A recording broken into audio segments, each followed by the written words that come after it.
has just been, not good. I'm so upset. Oh my God. Well, hello.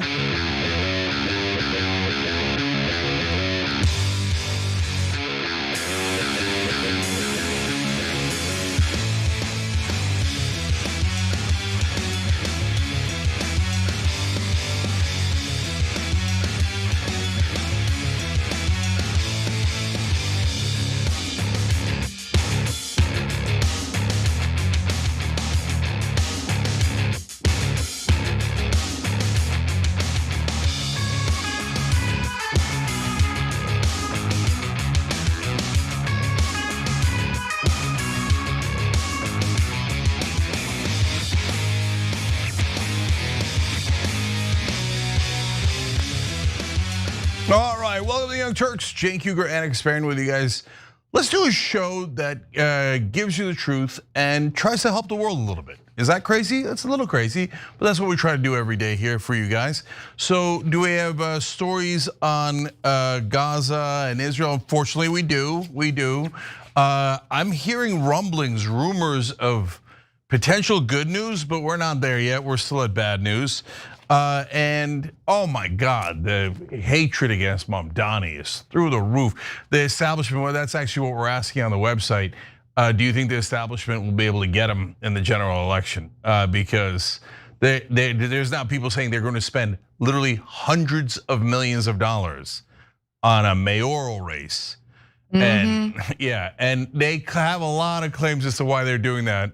The number one reason is he's opposed to Israel. It can't be allowed to stand. By the way, he would be mayor. If he wins the general election, he would be the mayor of a city. Like, who cares what his foreign policy views are? He has no say on foreign policy. Like, people have lost their minds. They've totally lost their minds. 100%. So the poll's up on TYT.com. We'll keep track on it throughout the show, and then when we get to that story. But what's amazing is that no one's asked his foreign policy views on Pakistan, right? Or even, as far as I know, even Ukraine, which is huge in the news, right? Or Indonesia. But they're obsessed about his views about Israel and the fact that he's Muslim. God, they are so scared of that. Anyway, if you want to know what the problems are, we just got these t-shirts in, and I'm wearing them today. What I keep telling you guys, I've just said it on many interviews. Check them out on tyt.com/press. Don't look down to see where your problems are. It's not the undocumented immigrant that came in with no money. Don't look to your left and to your right. They want you fighting left and right, left and right. Look up. Look up, okay? The people who rigged the game, the people who are in charge, have the money and the power. They're up, okay? So shop tyt.com. All right, Anna, let's get going. Well, there was a big announcement made by the government of Israel today, and it should come to no surprise because this isn't the first time they've done it. So without further ado, here are the details. Hundreds of people have been killed, more than 1,000 wounded while looking for food at the private militarized so-called aid sites, which replaced UN distribution centers in May. The entire population of Gaza, 2.1 million people, experienced prolonged shortages of food. 500,000 are in a catastrophic situation of hunger, acute malnutrition, starvation, and illness, according to the World Health Organization. Well, aside from the fact that Palestinians continued getting slaughtered at these humanitarian aid hubs by the IDF, and the IDF admits that they would fire warning shots, Israel has also decided to halt aid deliveries into Gaza again. And that's according to the Israeli station Channel 12 News. Apparently, Prime Minister Benjamin Netanyahu is justifying further starving the Palestinian people by doing what Israelis always do: blame Hamas, even when they're the ones responsible for the behavior. Now, Netanyahu's office announced that he ordered the military to present a plan within the next 2 days on how to keep Hamas from stealing humanitarian assistance. So that's the cover story. Oh, we don't want to deliver aid to starving Palestinians because we're worried Hamas is stealing it. In reality, the Israel-backed Gaza Humanitarian Aid Foundation was luring desperate Palestinians to these hubs where they were supposed to get the aid that they so desperately need. And then you'd have IDF soldiers firing on them, as, by the way, Israeli Gideon Levy said on Piers Morgan's show just yesterday. Take a look. I must remind ourselves that when the UN's agencies distributed the aid, there were no killed people. It all started with this monster organization of putting 2-3 stations in the Gaza Strip for 2 million people, almost as an experiment in human being, in starving human beings. None of them was killed in purpose, all of them by chance, all of them potential threat to the soldiers. How dare you to spread this propaganda knowing that you are lying? Again, that was Gideon Levy, who is in fact Israeli and has been critical of the Israeli government in the past. Now, at least 103 Palestinians were killed by Israeli fire over the past 24 hours, local health authorities said, including some shot near an aid distribution point, the latest in a series of such incidents. The Israeli military had no immediate comment. That is the real issue here. And this whole notion that, oh, Hamas is stealing aid and Israel wants to investigate this in order to find a better way to deliver aid is complete bunk. It's nonsense. In regard to halting that humanitarian aid from entering the Gaza Strip, the Prime Minister's office came after, or his announcement came after, Finance Minister Bezalel Smotrich, who wants to starve the Palestinians to death, by the way, threatened that he could no longer remain in the government if immediate action wasn't taken to prevent aid from reaching Hamas. Now, any normal person who's not a sociopath would say, good day, sir. Go ahead and leave the government. You're not wanted. But of course, there is a fragile coalition that makes up the current Israeli government. Without that coalition, Netanyahu knows that he'll no longer be in power. And of course, he's very much concerned about that. And if there's any evidence that's being shown to prove that Hamas is stealing the aid, what the Israelis are circulating online is this video that shows dozens of masked men, some armed with rifles, but most carrying sticks, riding on aid trucks. Okay, well, what is that about? Turns out the Higher Commission for Tribal Affairs, which represents influential clans in the territory, said the trucks had been protected as part of an aid security process managed solely through tribal efforts. The commission said that no Palestinian faction, a reference to Hamas, had taken part in the process. The clans came to form a stance to prevent the aggression and the thieves from stealing the food that belongs to our people. Abu Salman al-Magani, a representative of Gazan clan, said, referring to a Wednesday operation. And look, I don't trust Hamas at all. Hamas says they've done no such thing. They've never stolen any humanitarian aid. I'm sure that there's been instances where they have. But in regard to the video that they're circulating, you have to keep in mind, we're talking about starving Palestinians. They've been intentionally starved for months and months. And so when they see a humanitarian aid truck come through, they're going to rush toward the truck because they want food. They need sustenance to feed their families. So the argument here from the Higher Commission for Tribal Affairs is that they're providing security to ensure that chaos doesn't break out. Although these humanitarian aid hubs, Cenk, as you know, have been chaotic and have led to dozens of Palestinians getting shot and killed on a daily basis since late May. So the UN and other groups used to do this aid system where they would hand out the food. And to Anna's point, to Gideon Levy's point, no one ever got shot at those stations. People got the food, it was orderly. Largely speaking, Hamas did not steal the food, certainly not systematically. There's always bad actors in any given situation. I'm gonna come back to that because I'm gonna knock down a propaganda point of Israel that it's important to knock down. But so now that Israel's running the centers, the problem is if you don't have anyone guarding the food on the other side, since people are starving, there's going to be mayhem. And that's part of the reason why Israel did this, because they want the Palestinians fighting amongst themselves. They want them desperate, and then they want any excuse to kill them. So the minute that there's any kind of disturbance by the food, they're like, perfect, open fire. And they just start slaughtering people. By the way, Israel killed 103 Palestinians yesterday. Does anybody notice? Is there any big headlines? No, they're like, oh, we have 20 hostages, and that's terrible, okay. But wait, just on one day alone, would I kill 103 innocent people to maybe put pressure on to get 20 hostages back months later or whenever? No, I wouldn't kill 103 innocent people no matter what. And they do it every single day, massacre after massacre. It just doesn't get it reported as much anymore because people just got tired of reporting the same old news. Israel slaughters more innocent Palestinians every single day. So it's not an accident, they're doing it on purpose. Now, the reason you need other people on the other side is order, right? So that it doesn't turn into mayhem and people don't hurt each other. So since it can't be Hamas, not only Israel doesn't want Hamas, but the Palestinians in that case don't want Hamas to take it because they need it for their family. So the traditional tribal clans have stepped in, and now apparently Fatah is also coming in. They run the West Bank and they are sworn enemies of Hamas, okay?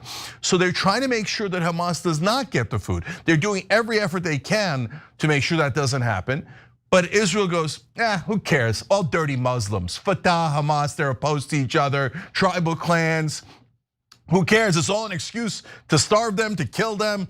So cutting off the aid, Gideon Levy's right, Anna's right. It's not even close. It's definitely because Bezalel Smotrich, his name even sounds demonic, like Blazel. Anyway, it doesn't matter because his name could be perfectly great, his name could be terrible, and he could do wonderful things. The bottom line is the guy is a certifiable monster. So we're not just saying this like to get you to, oh my God, rile you up against some Israeli minister. No, what Anna said is literal. He said in public, if he could, he'd not only starve the Palestinians to death, he'd make it quicker by cutting the water so that they would all die of thirst. But he said, but I can't because of international pressure. So we have to pretend to be feeding them and keep them on the brink of starvation. Spoken like a true Nazi. And I don't hesitate at all in calling him a Nazi. I mean, okay, so now let's use that analogy for a second, and I don't care if you get offended. I'm 10 million times more offended by the genocide that Israel supporters are protecting and defending right now. 10,000 times more offended by the 17,000 dead kids and the 20,000 dead women, okay? So, and if you're not, then you're saying, yeah, I don't care about Muslim lives. I just care about, am I offended? Okay, so let me offend you further, okay? Now, and think about it. If you're not biased in this issue, this is going to be blaringly and glaringly obvious, okay? Imagine if in the middle of the Holocaust, the Germans said, some of the Jewish prisoners are stealing the food. They've come up with a little organized gang of Jews. And that is why we're starving all the Jews to death. Would anyone believe them? Would they say, oh, I see, some Jews are stealing some of the food because you've got them in starvation concentration camps. So that's why you're preventing all of the Jews from getting the food, so you starve all of them. Well, no one would accept that ridiculous propaganda from the Nazis. But that is literally what the Israelis are saying. Some small group of Palestinians might be stealing some of the food. That is why we're starving the entire population. Well, you see, that's an obvious lie. They're starving them on purpose because they have become what they most feared. And one more thing for now, and I got more details in a sec, but look, I'm so proud that I was the partner with Gideon Levy in a debate we did on Israel. And what I really appreciate is, well, we already had tons of Jewish Americans speaking out against this genocide. Now, brave Israelis are coming out and going, no, this is not what we signed up for. This is what we hate. What are we doing? This is insanity. So thank you for speaking out and being a moral voice within Israel. Anna. All right, well, I was planning on moving on, so. Oh, yeah, then I just want to say last two things here, guys. So number one, the reason Smotrich wants to starve them is because he wants to push them into the Sinai Desert in Egypt and take all of Gaza. Again, not speculation, he has said it. He said we should take all of Gaza, and they have voted to quote unquote conquer Gaza. If he leaves the coalition, Netanyahu's out. I have heard rumors, this is massive speculation and it comes from the right wing, so take it with a boulder of salt, that they're working on a two-state solution peace deal. I would be floored by that. But the reason that I'm bringing that up as a possibility here is that Netanyahu soon will have to make a decision. Am I going to keep that coalition government together with the right-wing Nazis in his government like Smotrich and Ben Gvir, like convicted terrorists and proud genociders? Or am I gonna do a deal with Trump and the US and we're gonna lead to a ceasefire? And I mean, again, two-state solution seems unimaginable at this point. But if they went in that direction and they ended all of this, then he wouldn't need necessarily Smotrich and Ben-Gvir. He might be able to make an alliance with other people in the Knesset.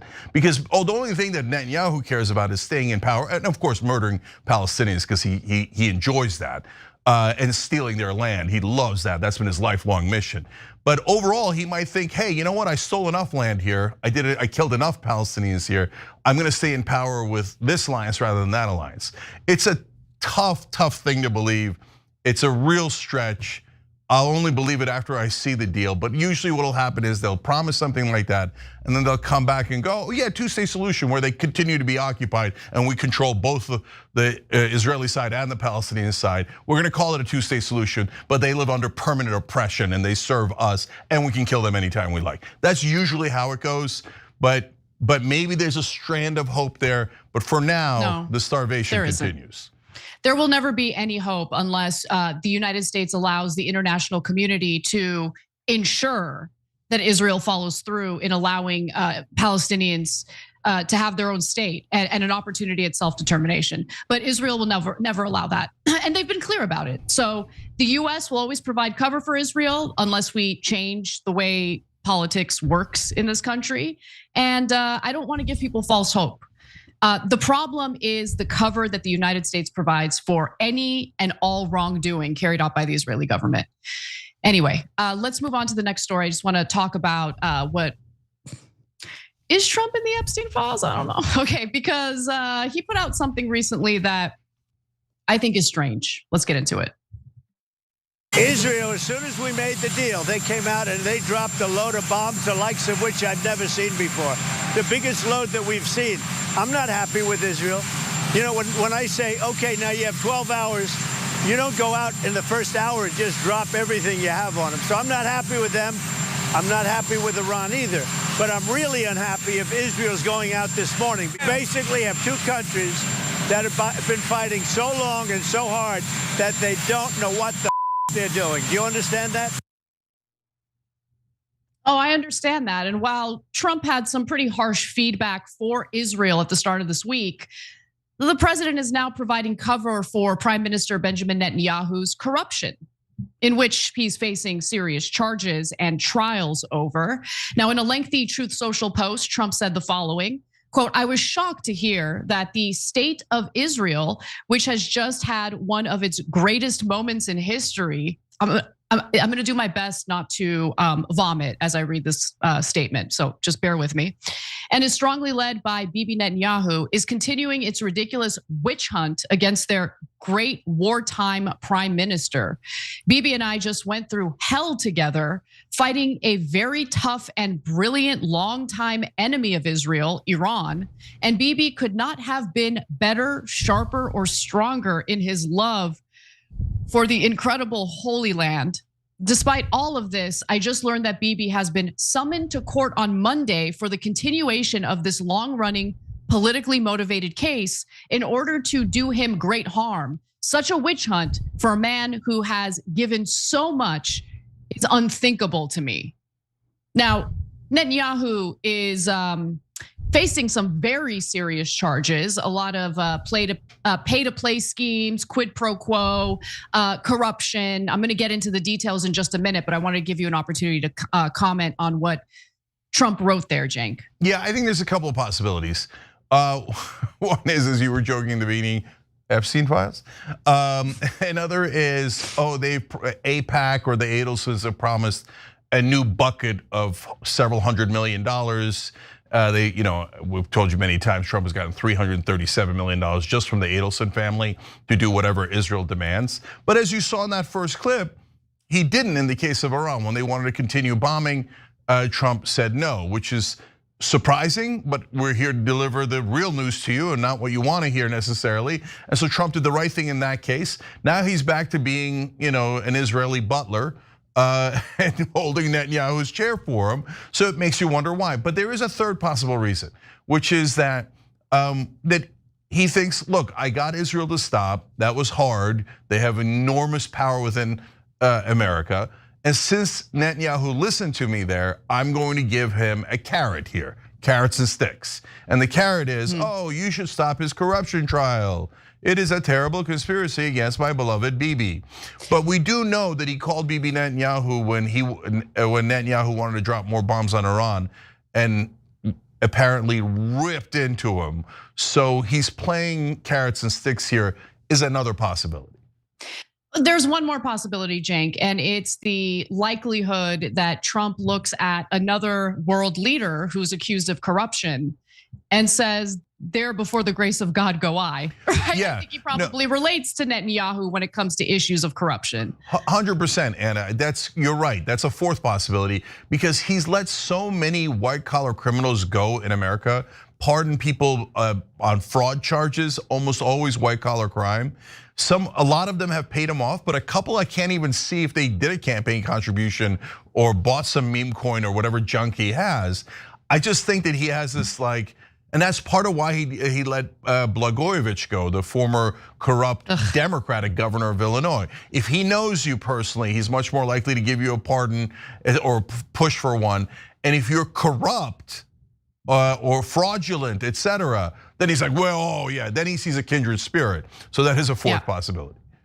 So I want to get you a few details about the corruption charges themselves, and I'm really happy that these charges haven't been dropped. Despite the fact that there's an ongoing genocide in Gaza, Netanyahu will have to go to court on Monday. So I'm again very happy about that. So Netanyahu is currently on trial for 3 corruption cases, not just one, that include accusations of fraud, bribery, and breach of trust.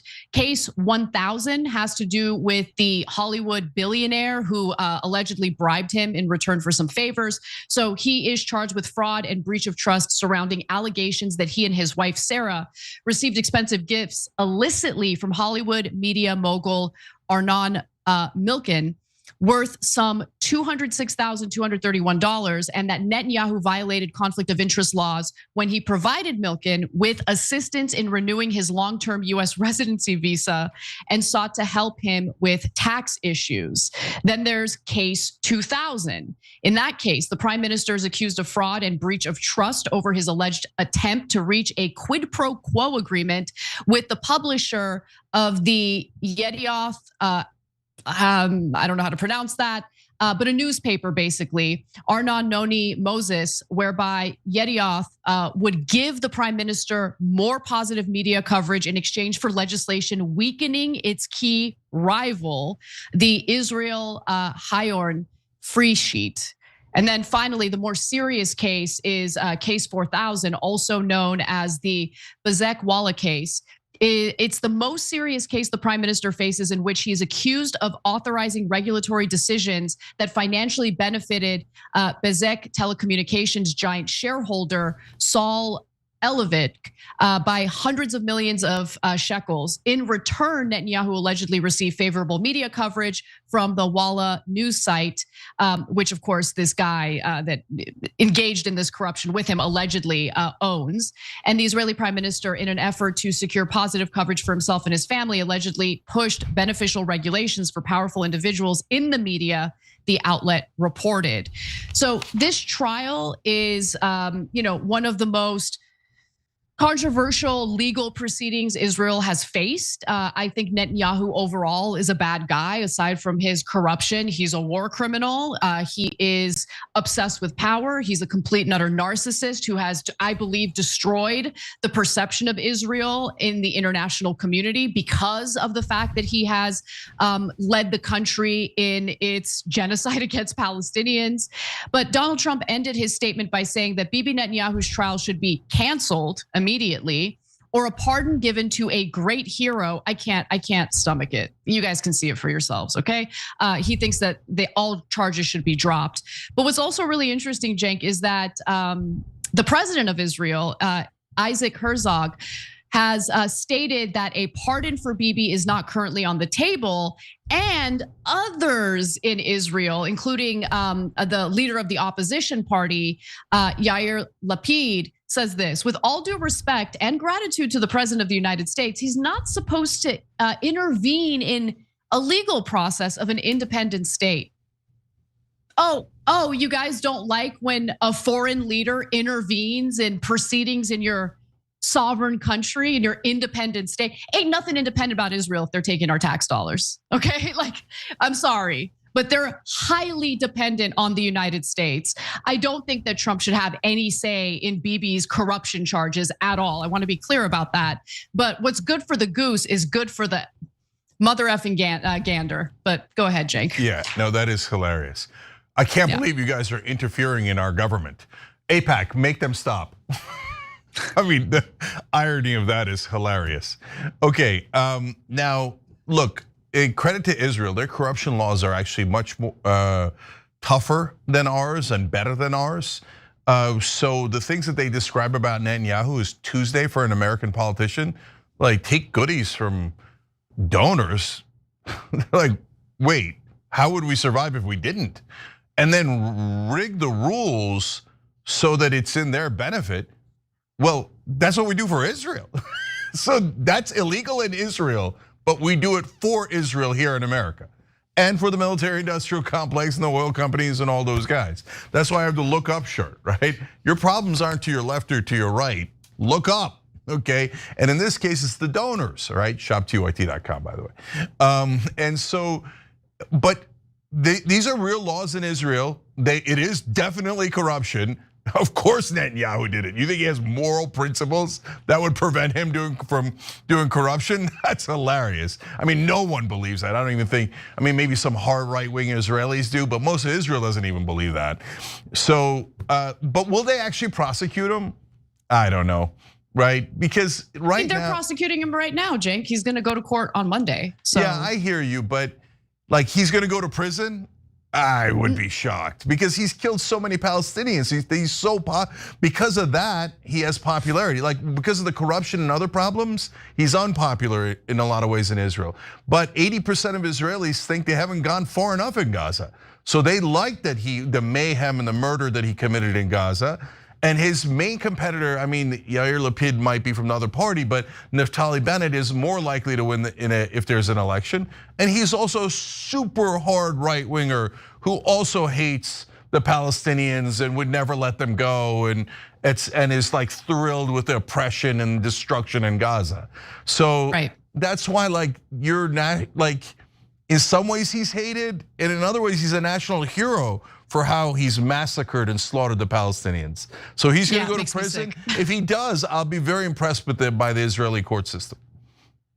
All right, we gotta take a break, but when we come back, man, Pete Hegseth went hard today in trashing the leaked intel indicating that the United States failed in its mission to destroy Iran's nuclear sites. I wanna give you some of those videos and more when we come back. And we're gonna give you an update on the Senate parliamentarian potentially saving Medicaid, okay? And Republican senators are not happy about it. I can't wait to get to that story. Stick around, we'll be right back.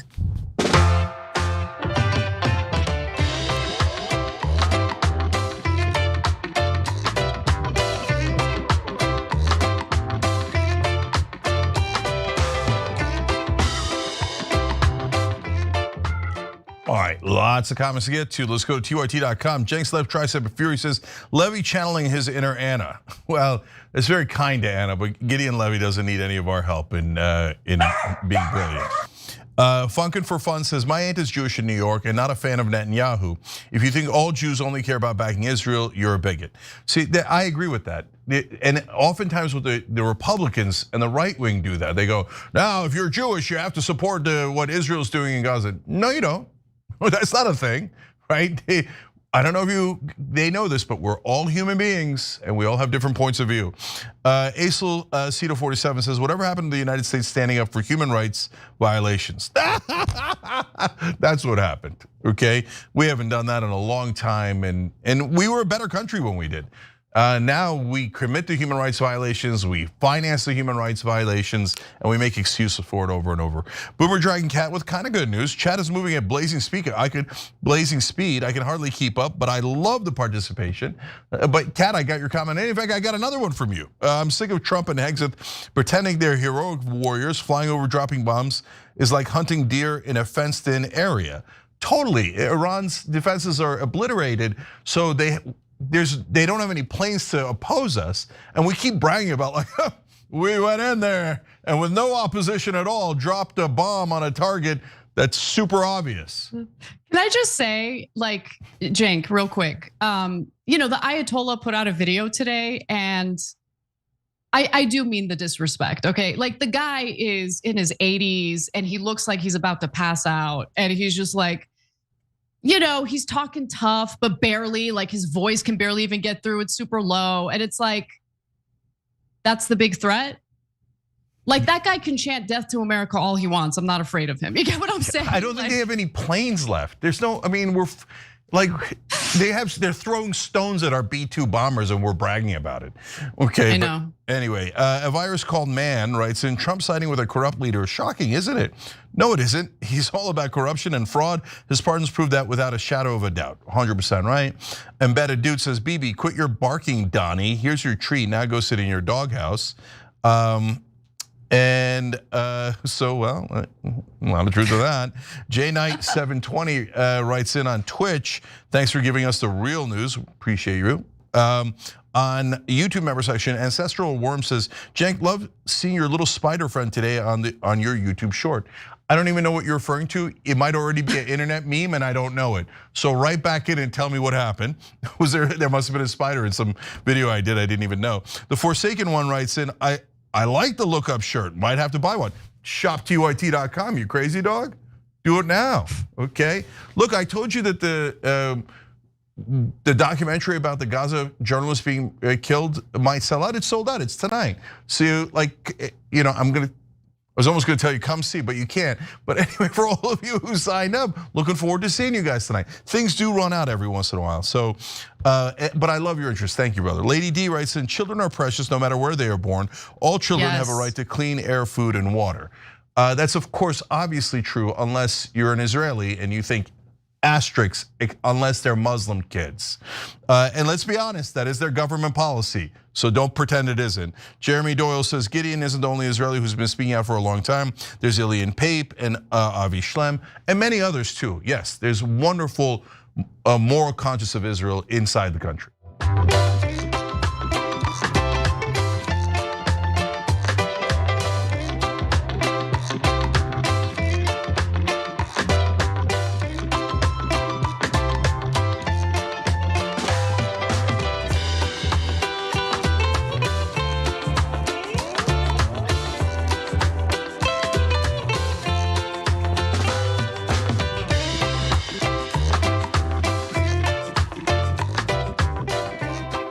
All right, back on TYT, Cenk and Anna with you guys. Ring the bell if you can to get notice about the show, subscribe for free, or do as American hero Afro Vegan just did.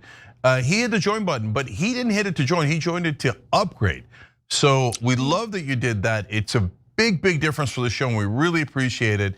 And so that join button isn't just for joining, you could also upgrade through there. We appreciate you guys and can't do the show without you guys, so thank you for allowing us to do this show. Anna, what's next? Well, Pete Hegseth is not happy with the leak coming out of the Pentagon indicating that, maybe the US didn't really succeed in its mission in destroying Iran's nuclear sites. And I want to give you the details, including one of the most disgusting videos of Lindsey Graham. And the bar was high, but he met it today. Let's get into it. What's really happening is you're undermining the success of incredible B-2 pilots and incredible F-35 pilots and incredible refuelers and incredible air defenders who accomplished their mission, set back a nuclear program in ways that other presidents would have dreamed. How about we celebrate that? How about we talk about how special America is, that only we have these capabilities? I think it's too much to ask, unfortunately, for the fake news.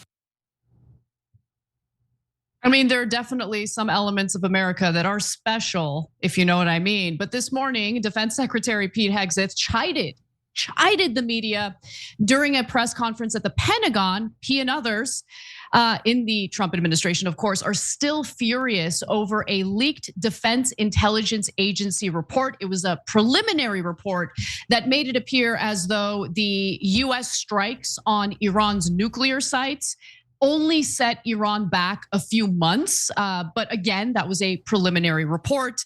Now, that report was leaked to CNN. And again, it alleged that the US wasn't as successful as the Trump administration would have you believe. Now, here's more from Hegseth in response to that leak. And again, he's definitely not happy with the press in reporting about it. Let's watch. You, and I mean specifically you, the press, specifically you, the press corps, because you cheer against Trump so hard. It's like in your DNA and in your blood to cheer against Trump. Because you want him not to be successful so bad, you have to cheer against the efficacy of these strikes. You have to hope maybe they weren't effective. Maybe the way the Trump administration has represented them isn't true. So let's take half-truths, spun information, leaked information, and then spin it.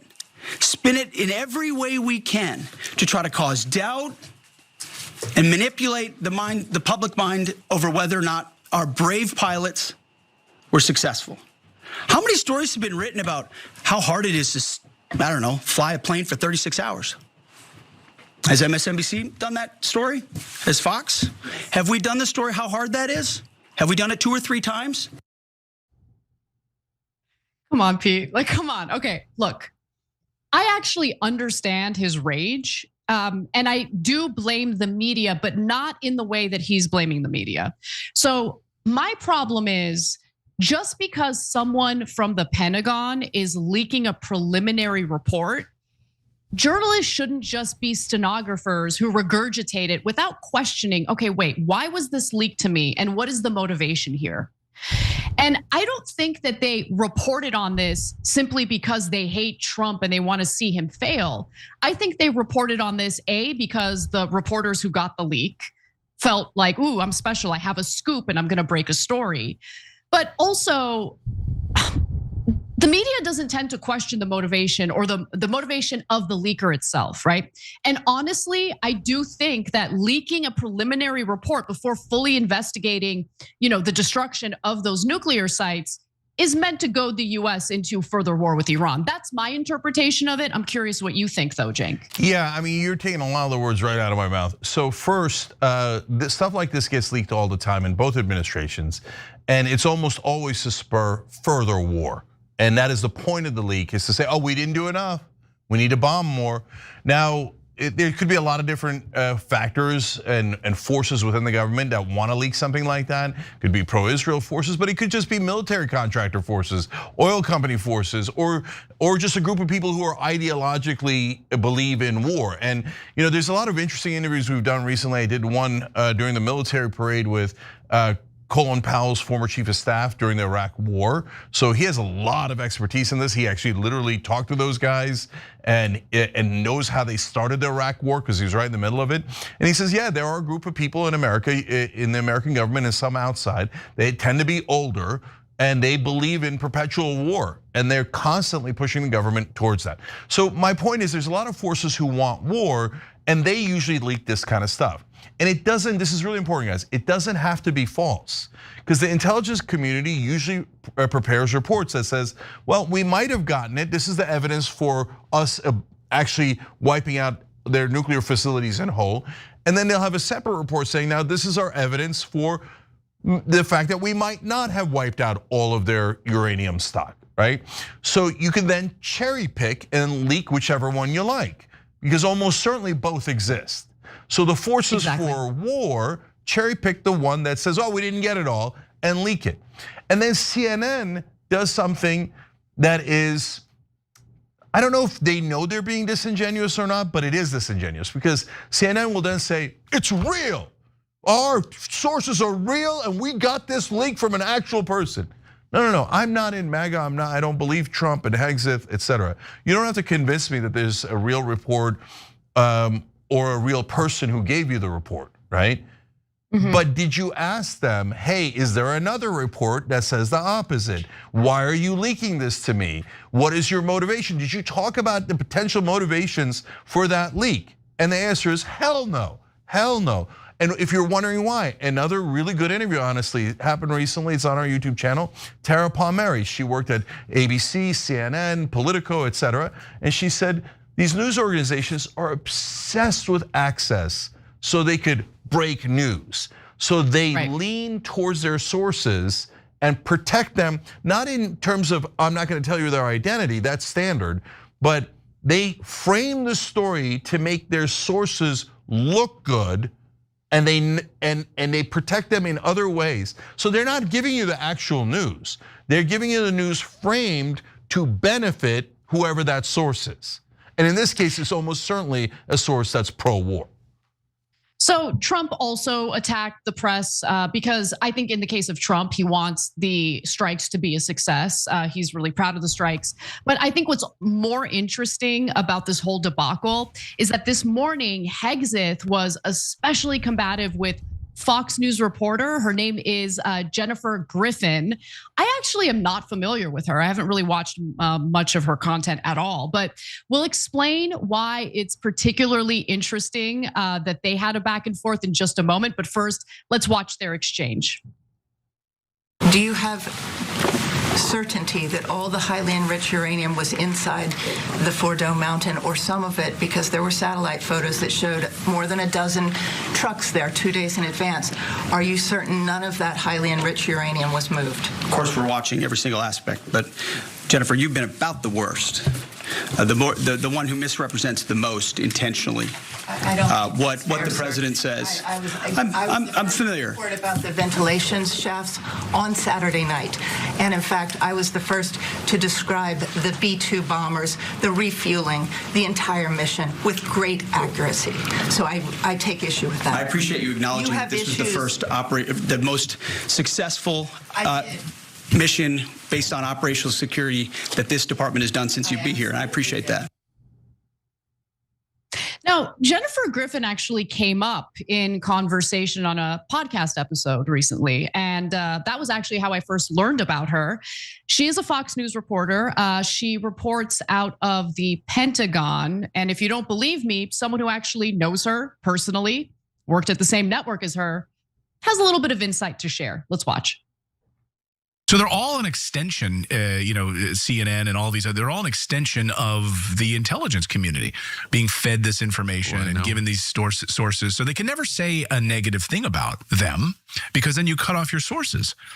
You know, Jennifer Griffin, as this was all unfolding, and it was clear to me that there are a lot of questions about what was actually in those nuclear sites because a week earlier, Israel had struck 2 of them. So do you think that Iran just kind of hung out and just like got a broom out and cleaned some stuff up and just put like the pictures back up on the wall? No, they were empty. Jen Griffin is a liar, but also very liberal. Wow, true Trump hater. To the point where I complained about her, and I really tried not to complain about other people at Fox when I worked there because like, I don't like that, office politics stuff, but she was discrediting the channel. She was such a Trump hater. Boy, you could not touch Jennifer Griffin. I don't know what that's about, but well, if you have an office in the Pentagon, maybe that's what that's about. Maybe. I mean, or I don't know. And when you have an office in the Pentagon, you're going to get some details about the B-2 bombers and how the operation was carried out.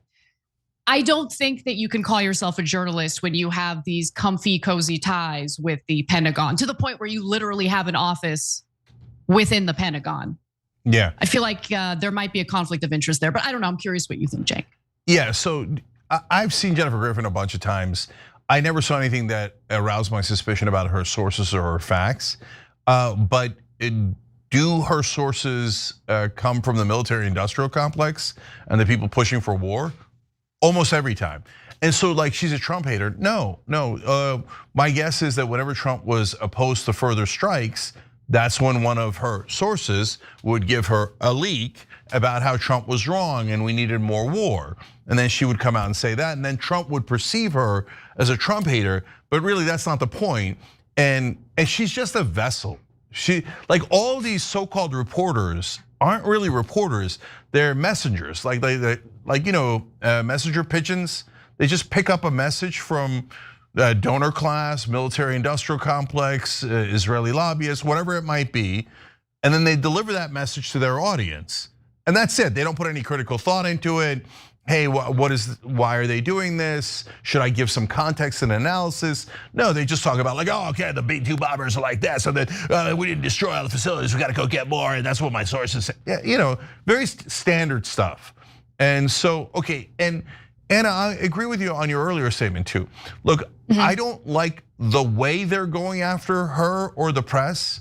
And I don't say that like as a toss away. I really don't like it because it's done in a way to like try to suppress anyone opposing the Trump administration, criticizing the Trump administration, them, or even exactly what I was going to say, or even questioning the Trump administration. So I hate the way they're doing it, but I do like that they're pushing back against cherry-picked intelligence to drive us to war.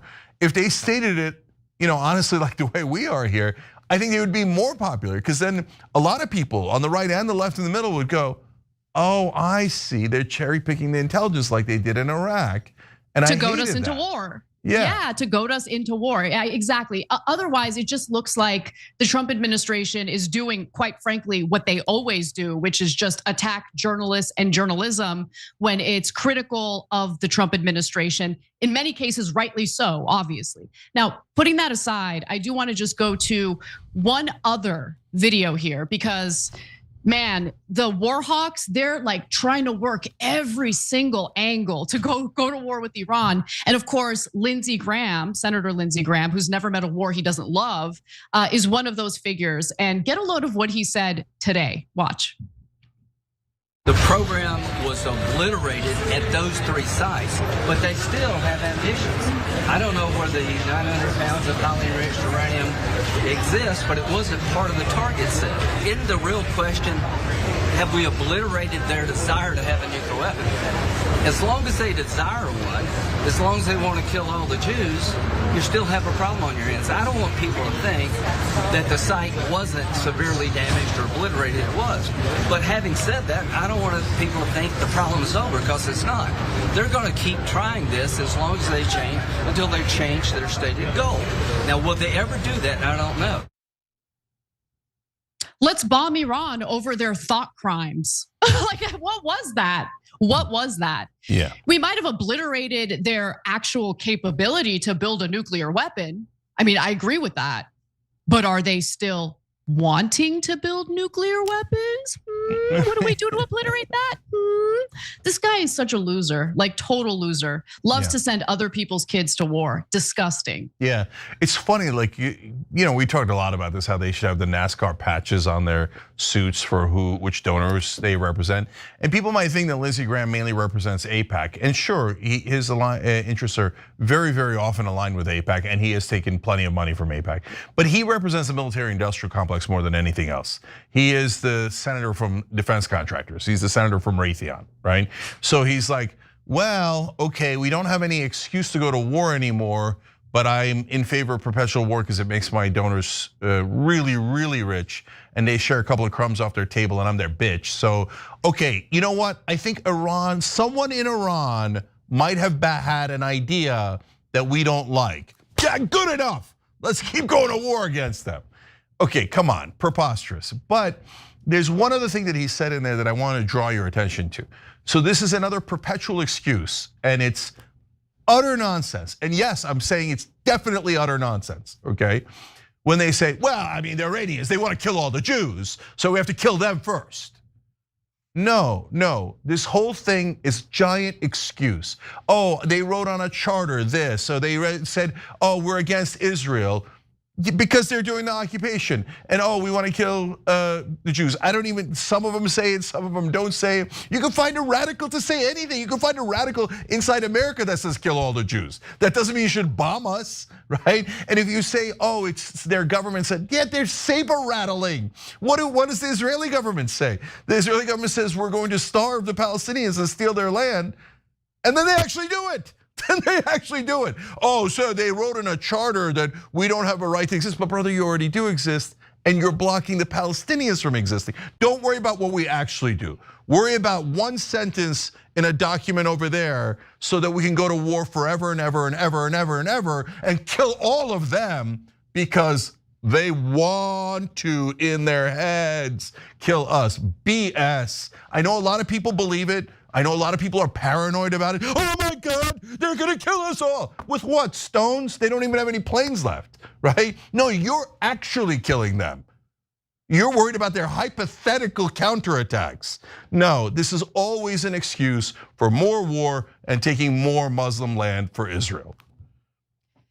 Big update on the so-called big beautiful bill, the tax cut and border spending bill that Trump wants to champion. When we come back from the break, don't miss it.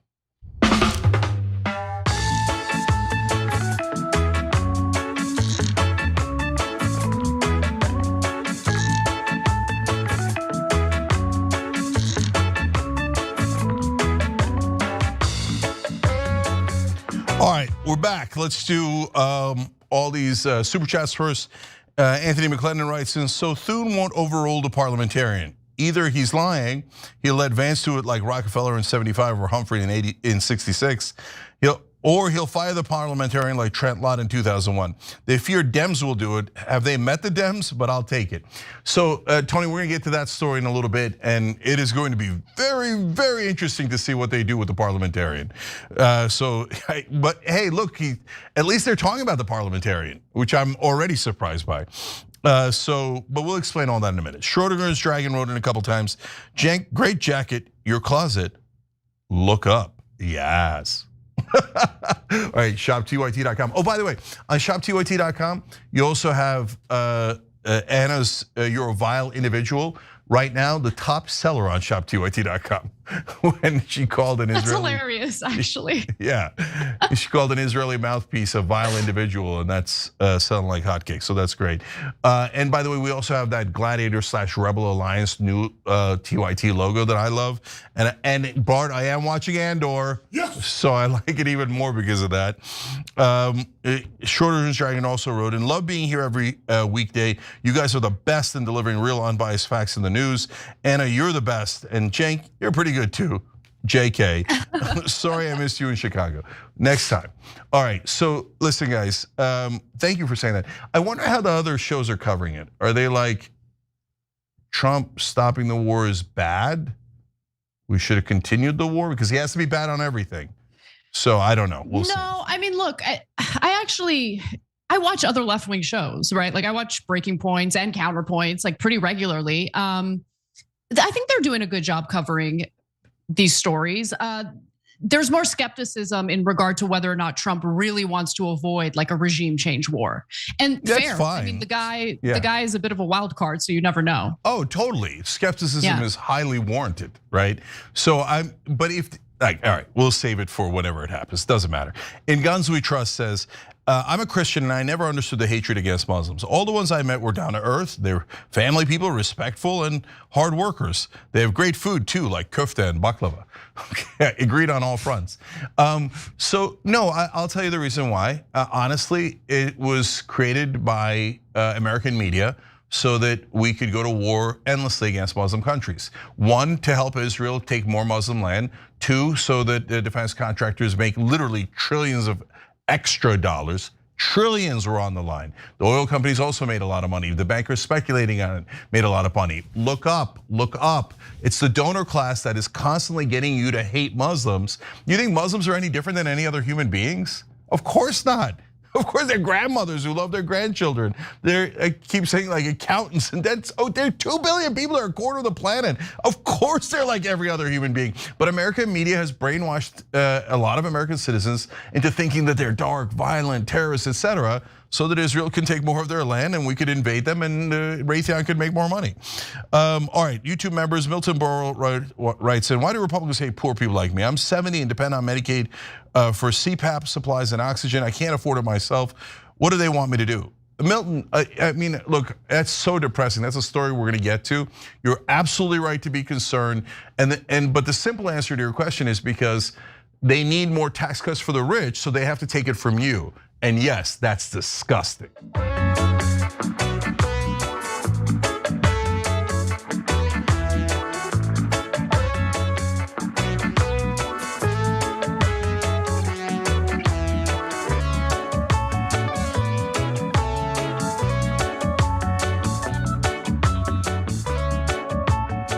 All right, back on TYT, Cenk and Anna. and Tulu with you. They gifted 10 memberships on YouTube. Really appreciate it.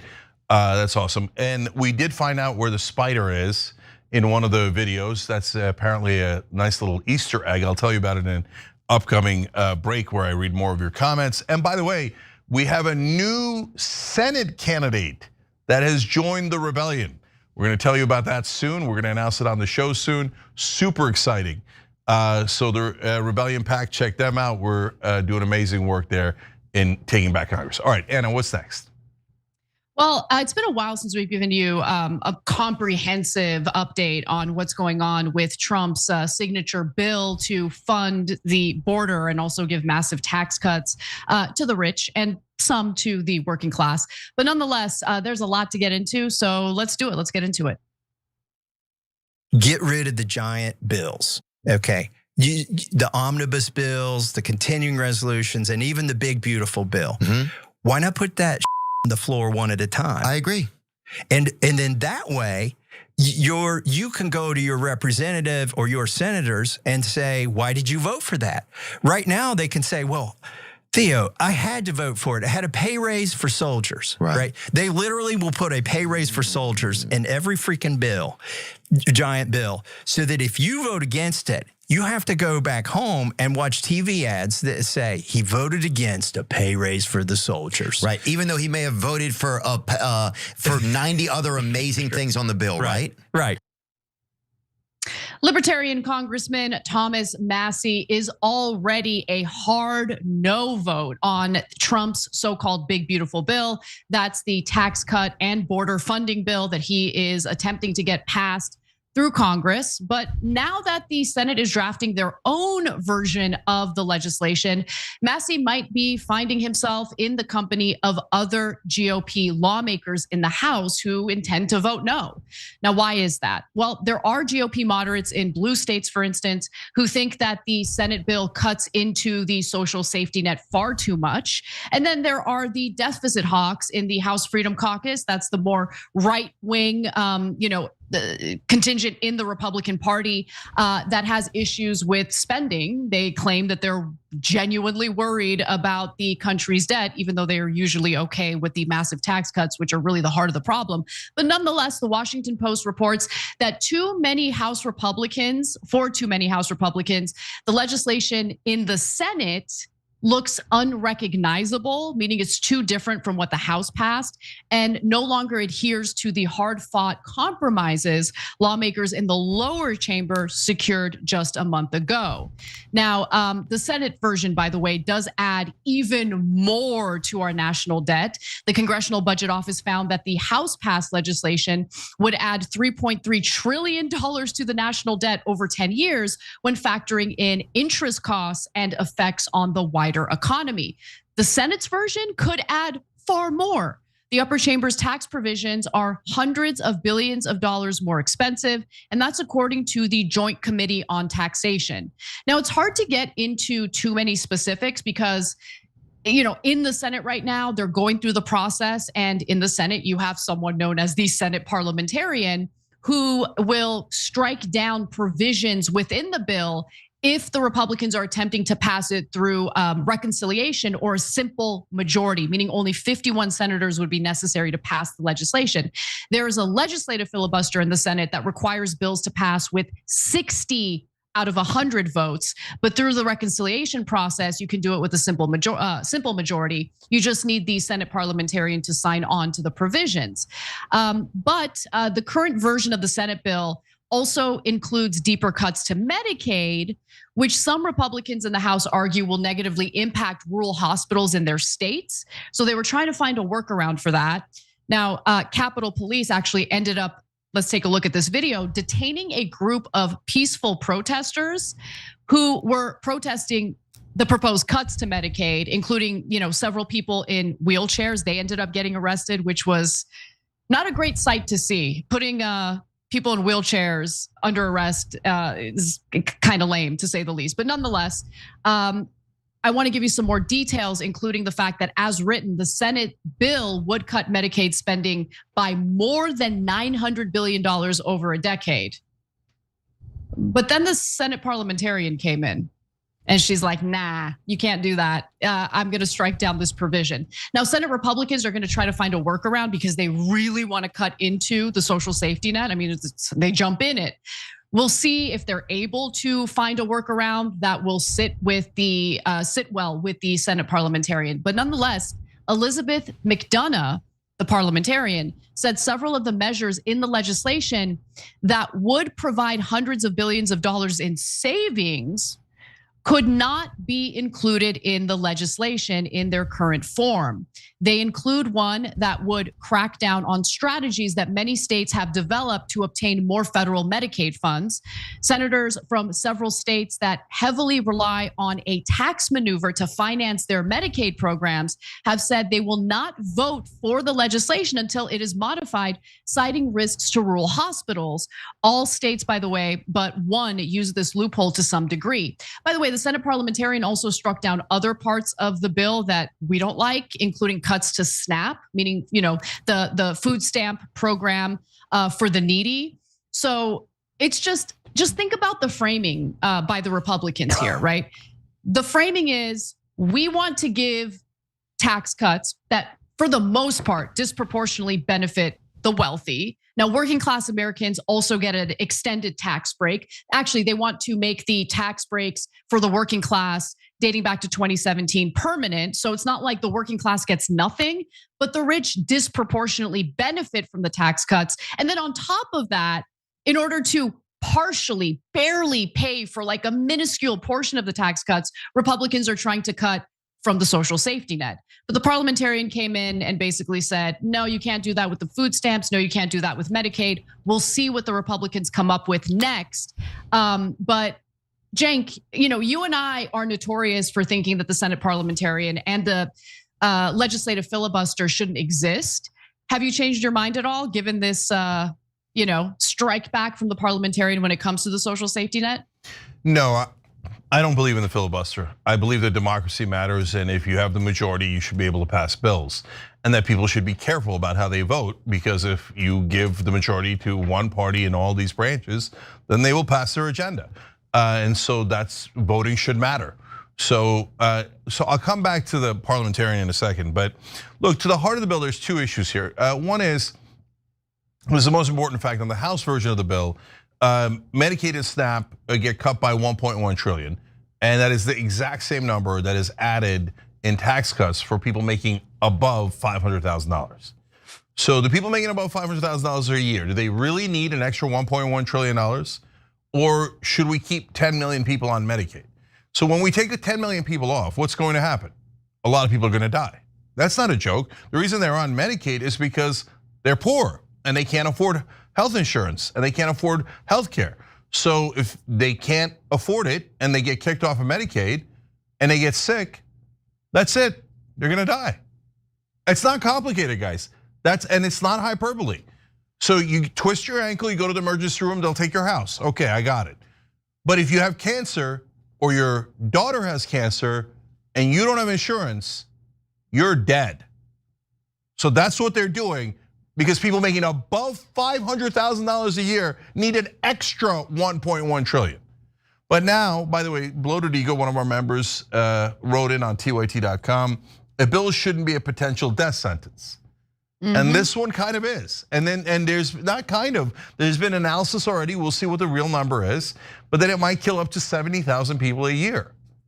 But the people making above $500,000 a year need another $1.1 trillion. Do they? Do they really need it that much? Come on, guys. I mean, this is barbaric. And if you wonder why I wouldn't vote Republican, this is why. They always serve the rich above all else. So now they say, no, we have another priority. We got to balance the budget. My ass, you do. They never balance the budget. If you think Republicans balance the budget, you're a giant sucker. It never happened in our lifetime. Last Republican president to leave office with a balanced budget was Dwight Eisenhower, okay? So, and in this case, the House version adds 3.3 trillion. The Senate version is gonna add a lot more than 3.3 trillion. And they're like, they keep saying, and it's so comical because mainstream media goes along with it. And they keep quoting all the congressmen and senators. They're like, I don't know how we could possibly balance it. Where would we ever find the money? And I'm like, the tax cuts? If you just take the tax cuts out, you could actually balance it pretty easily. But the press is like, I'm flummoxed too. Golly gee, where would we get the money? The tax cuts, that's where you would get the money. So I had Rokana on here last night. Check out that interview on YouTube. He found $12 trillion you can cut without cutting anything for Medicaid, Medicare, Social Security, SNAP, none of that. And it's to oil company subsidies, it's to defense contractor waste, fraud, and abuse, it's tax cuts for the rich for no reason, tax cuts for corporations for no reason, etc. So there's a way to do this. They just don't want to do it because they want to give all the money to their donors. That's why you got to look up. That's where the problems are, the donor class. Yep. Now the other points of contention for the House versus the Senate is, the Republicans in the House wanted to lift or raise the so-called SALT tax. That's the federal deduction when it comes to state and local taxes, but the Senate's not buying it. And so now the House Republicans are like, we're not gonna vote yes on the legislation if we don't get an increase on that SALT cap. The House, by the way, would raise the cap to $40,000 for taxpayers earning no more than $500,000 a year. The Senate did away with the deal entirely, leaving the deduction untouched at $10,000. So there is going to be a battle when it comes to these provisions. There's also going to be a battle in regard to what the Senate parliamentarian should be allowed to strike down provision-wise in the final bill. It's really interesting to hear, Republicans go after the parliamentarian, accusing her of being woke, which is just like the go-to, feedback or insult that Republicans like to jump into whenever they don't like something that's being done. I don't think this has anything to do with wokeness. I think this has to do with the fact that the Senate is intentionally structured in a way to ensure that it's the place where bills go to die. So, if you want a simple majority, you really need to question the structure of the Senate and whether or not some reforms need to be made. But look, we don't know what the final bill is gonna look like. Republicans wanted to get this bill passed ahead of the July 4th holiday. It seems unlikely to happen at this point, but you never know. A lot of Republicans end up folding. So we'll see what happens, but we'll keep you updated and posted as this develops. Yeah, so look, no matter where the parliamentarian lands and where they land on how many hundreds of millions of dollars they're gonna cut from Medicaid, and how much of the SALT deduction they're gonna keep in, et cetera. Again, Tom Massey's right.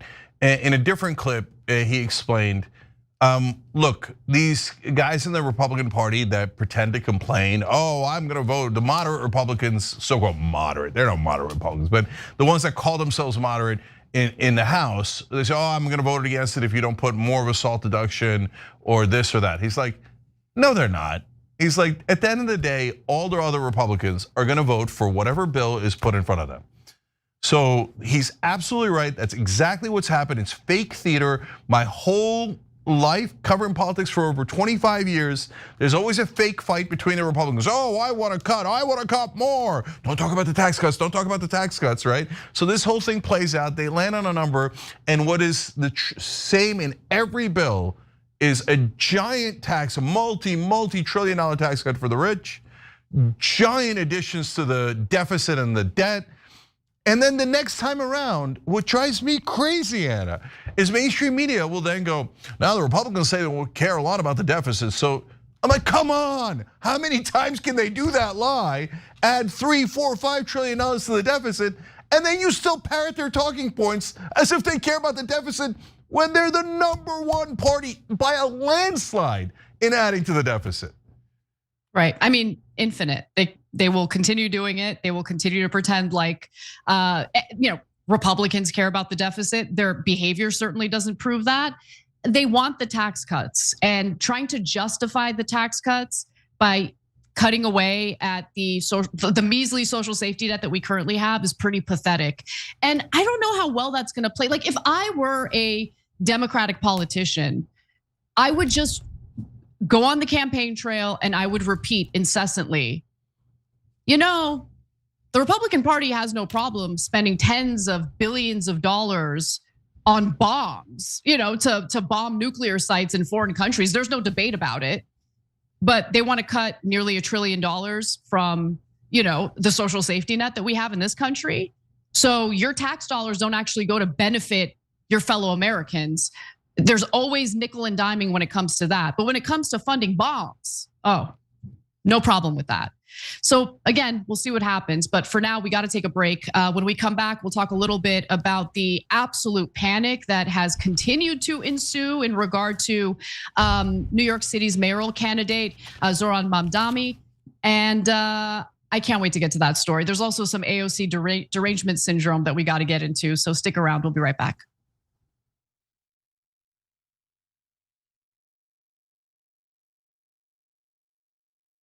What contributions to the progressive cause are you most proud of? I mean, I don't have super high aspirations for a singular role that I can play in the movement or anything. I try to present myself as what I think that I am, which is a progressive man who is driven by I think, well-interrogated and well-organized system of values that I try to stay consistent on, and I demonstrate that that's the sort of life that a person can lead and be successful and be happy and all of that. And that should not need to be done, but there are so many people on the right that are trying to push men in the opposite direction that I want to be able to do that. Along the way, if I can get people to care about some topics that they wouldn't necessarily care about, or that for some men they might think that's not a topic that they should be focused on, that's definitely something that I relish doing. And along the way, I mean, we've been able to introduce people to a lot of candidates. That's been a big part of what we've done. Not all of them necessarily got in office. Probably most of them did not. And a lot of them you might not even remember their names. But it was great to be able to provide people the platform where they had the chance of making a difference. Obviously AOC and all that, but there's been a lot of great people along the way.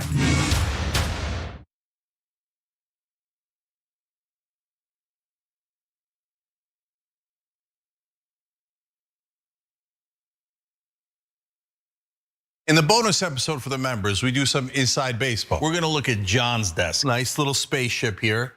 Nerd. But it is kind of look cool. Who has Legos? Oh no. He's taken apart a keyboard. Who has a mouse pad that's this big? He's got a dog with a nose that you could hang something on. You know what this desk screams to me? Nerd. And that's how we like him.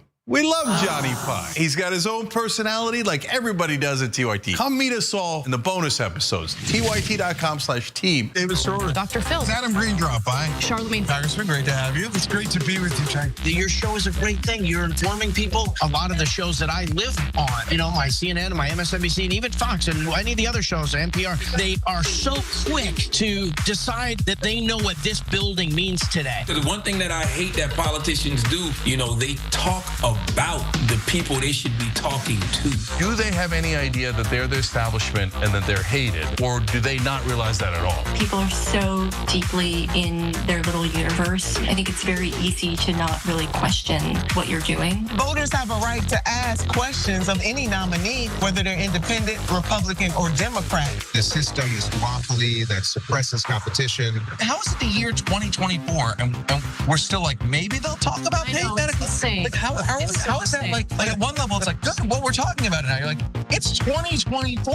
And that's always been the critique, your critique of us is, well, you guys give good speeches, you put out good tweets, but you're not wielding actual power. Now we're starting to. Yes. Congratulations on all your success. You guys are everywhere. It's about a country and a principle, and that's what you and I both work to achieve. And I'm so glad that at least half the battle has now been won. If you want to go really hear what's going on honestly, you should tune into the Young Turks. Thanks for doing such a great job. Please keep it up. Hang tough. Yeah. That makes me so happy. Oh, I like making you happy. I didn't know about This is a happy experience. You're welcome, YouTube. Join the Dragon Squad by becoming a YouTube channel member. Click the join button below or sign up on tyt.com/join to get access to fun emojis, a member-only chat, exclusive shop TYT designs, ad-free watching, and so many other amazing perks. Plus, you get bragging rights for being part of the coolest community on the internet and help us drive real, positive change in the world. The Dragon Squad awaits, so join today.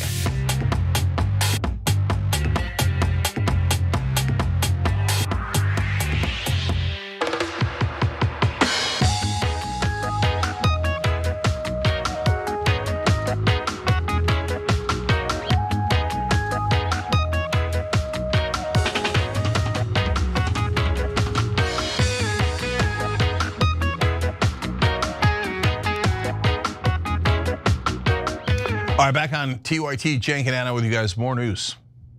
More news indeed. The panic over Zohran Mamdani, the would-be New York City mayor, continues. And honestly, it's entertaining to say the least. But some people are willing to put some real money behind defeating him in the general election. So we got to get into it. Let's do it. This guy makes AOC look like a moderate. He wants government-run grocery stores, plans to make public buses free, is pledging to freeze rent prices, and wants to borrow $70 billion for more affordable housing. Unless rich New Yorkers band together, donate a lot of money, and create a groundswell for a viable alternative to Mamdani, another great American city is gonna swirl down the drain. Wow, way to say the quiet part out loud, Laura Ingraham. Like, oh, us rich people are really worried about this Zohran Mamdani guy. We got to do something about it. Rich people need to band together. Now, look, Laura Ingraham has joined the chorus of Republicans and corporate Democrats that are absolutely panicking about New York City mayoral candidate Zohran Mamdani and his victory over Andrew Cuomo in the New York City mayoral race. Now, the general election hasn't happened yet, but it does appear that he's poised to win. And so Laura Ingraham explicitly calling on rich New Yorkers to come together to take him down really tells you everything you need to know about why certain candidates tend to get targeted, smeared, and destroyed, much like Senator Bernie Sanders was when he was running for president. Now, I want to show you a little more. There's a lot more to get to, including what Bill Ackman is going to try to do to defeat him. But before we get to any of that, Cenk, initial thoughts. Yeah, I mean, that intro by Laura Ingraham is for the ages. Because I mean, she doesn't realize how funny that is. She's like, this guy wants to do affordable housing and free buses for the masses. Rich people have to band together to make sure this doesn't happen. You're just saying it, right? You know that, right? Yep. You're on air. You're saying, hey, rich people, let's make sure that the middle class and the poor don't get anything. And this son of a bitch looks like he's looking out for the average guy. Let's band together, rich. Okay, thank you for the confession, Laura. We appreciate it. Bill Ackman's confession is coming up in a little bit. But we're asking you guys, are they gonna be successful? Because look, on the live chat on YouTube, we're asking whether MAGA is gonna be successful in taking down Zohran Mamdani. And you guys are good and optimistic, 79% saying no. On TYT.com, we're asking, do you think the establishment will be able to take down Mamdani in the general election in New York City? And I'm curious about that as well. Because what we have here is a unique situation, Anna, where we have radical right who's like, oh, Muslim, terrorists, hate him, Sharia law, what insanity, stuff like that. In cooperation with and in coalition with establishment Republicans and establishment Democrats. And so they're all unified against them, which makes you want to root for him even more, right? And so will they be able to spend enough money, do enough propaganda, control the media enough to be able to defeat him in the general election? Well, that's another part of the story. Yeah, and by the way, I mean, we can't discount the media's involvement in all of this because Bill Lander, who was the progressive candidate in the mayoral race, was actually on Jake Tapper's show on CNN, of course, to discuss Mamdani's win. And Tapper asked about Mamdani's alleged anti-Semitism. Okay, so he wants the Palestinian people to not be slaughtered. He wants them to be treated with equality and respect. And apparently, if you have those beliefs, you're automatically considered an anti-Semite, especially if you happen to be Muslim. But let's get to Bill Ackman, because Bill Ackman is real scared and he's willing to do something about it. He's willing to put big bucks behind essentially defeating Mamdani in the general election. So he's vowed to back a challenger to Zohran Mamdani to the tune of hundreds of millions of dollars. In a 1,500-word post on X, Ackman ranted about how dangerous he thinks that Mamdani is. He says, I awoke this morning gravely concerned about New York City. Socialism has no place in the economic capital of our country. The ability for New York City to offer services for the poor and needy, let alone the average New Yorker, is entirely dependent on New York City being a business-friendly environment and a place where wealthy residents are willing to spend 183 days and assume the associated tax burden. Unfortunately, both have already started making arrangements for the exits. You know what? I think Ackman actually makes a really great point. When I think about prosperity for the working class, I really do think about Wall Street, you know? And when I think about socialism, I also think about Wall Street and bailouts. Cenk, back to you. Yeah, so again, saying the quiet part out loud. He's saying, I am going to spend hundreds of millions of dollars along with my rich friends to buy this seat. Thank you for the confession. Okay, appreciate it.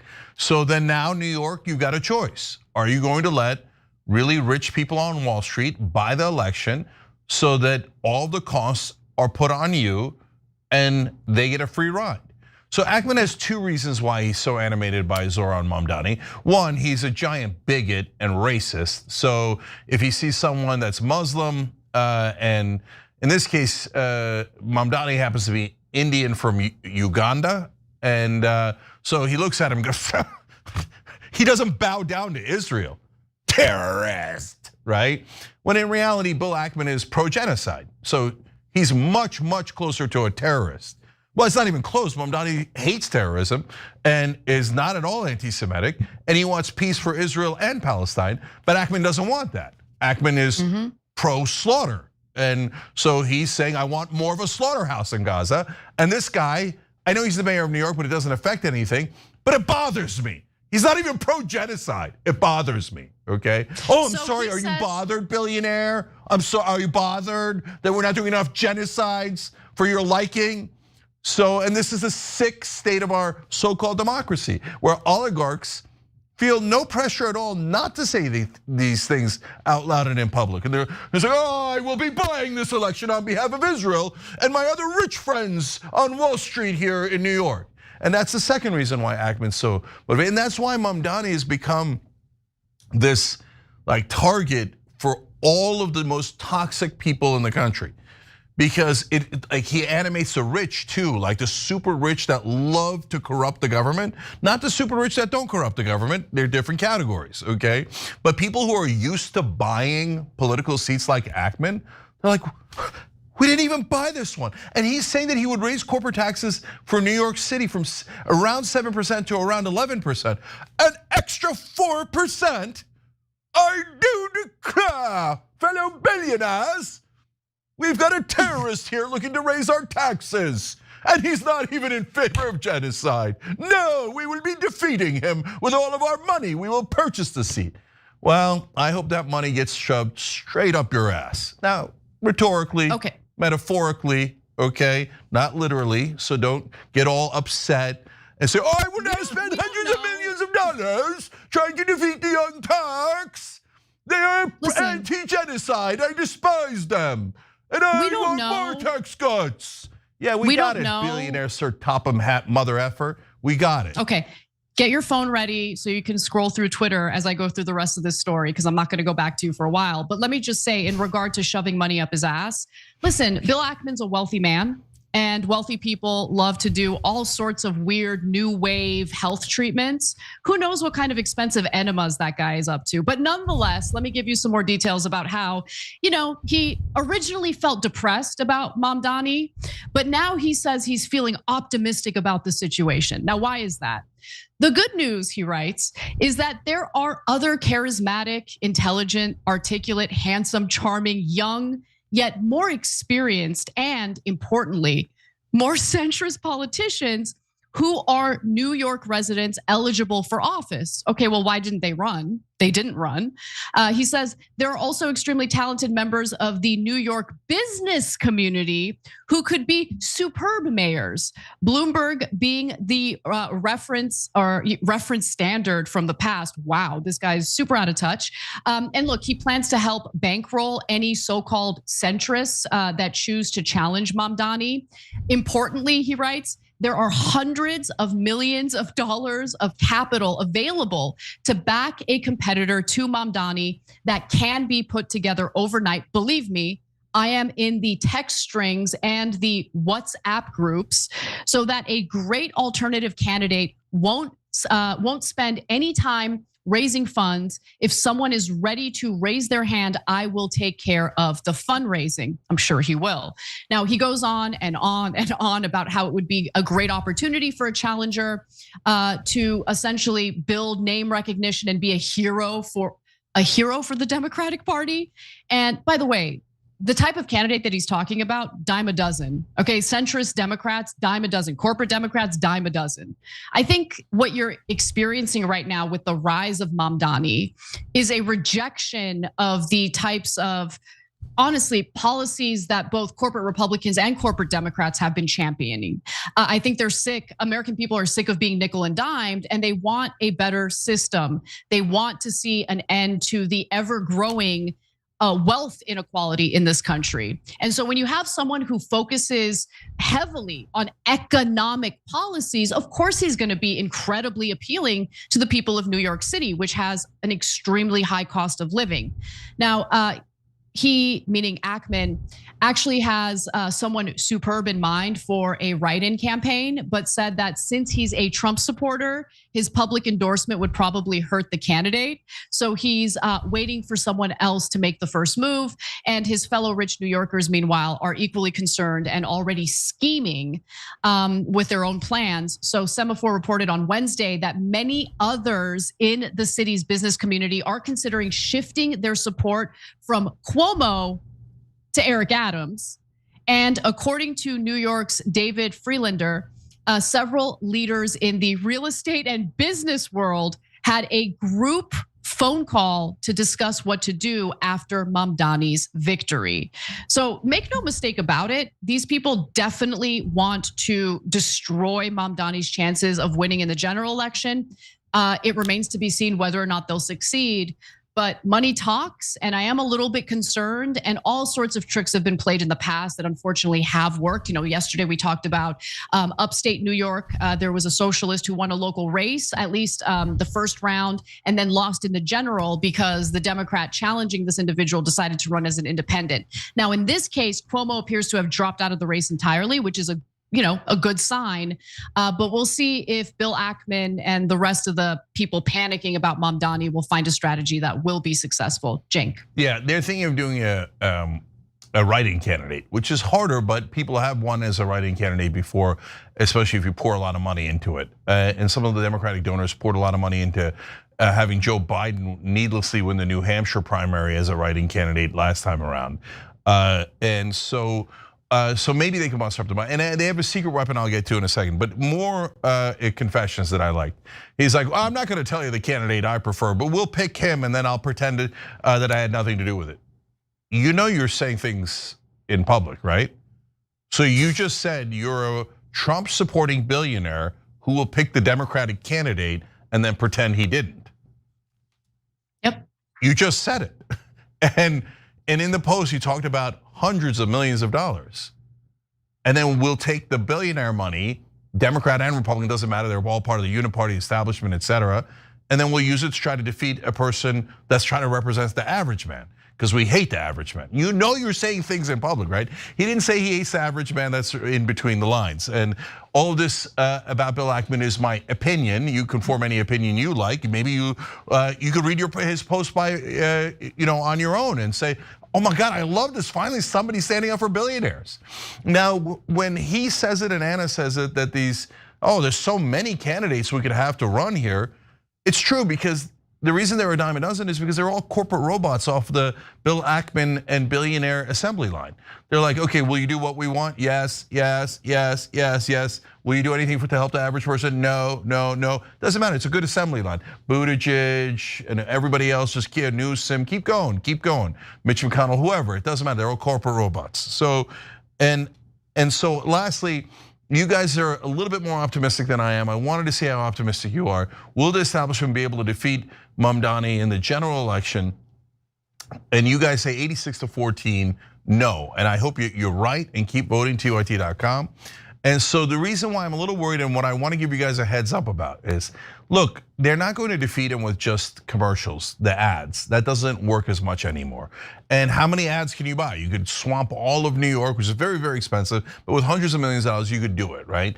But I don't think that's going to get the job done.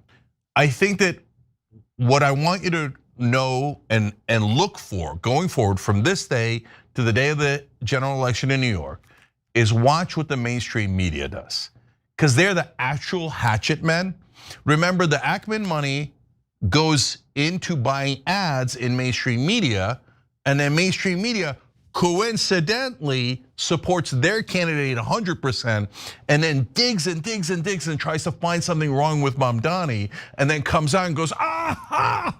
We have this and this and this. And a Republican congressman today already at it. He found a rap lyric in something Mamdani sang once. And he's like, yaha!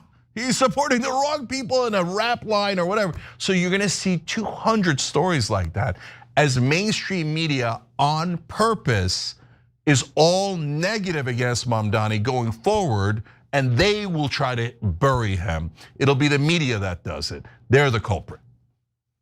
All right, we got to take a break. But if you think Mamdani derangement syndrome is bad enough, you're about to get a little taste of AOC derangement syndrome.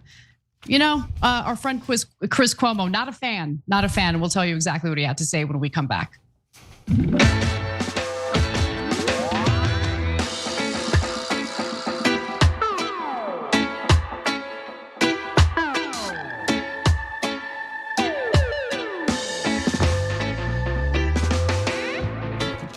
All right, let's go to Super Chat. R. Stone writes, in the Senate, Republicans turned themselves into the death panels that they accused Democrats of being during the ACA days.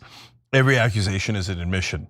Yeah, there's gonna be real death panels in the sense of you get cut off of Medicaid, and if you don't have insurance and you get cancer, you die.